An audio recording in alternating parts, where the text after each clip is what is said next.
Hey everyone, welcome back. If the SHEIN app keeps crashing, your app data or phone memory may be the cause. First, restart your phone and reopen the app. Swipe up from the bottom of your screen, look for the app, swipe it away, wait for a few seconds, then only restore.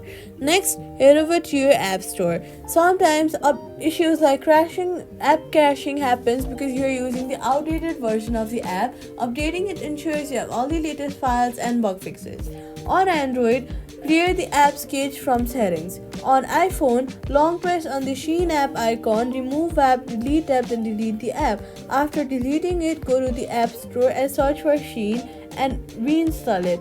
Next, after reinstalling, log in and test the app, and that's it. Subscribe for more quick fixes.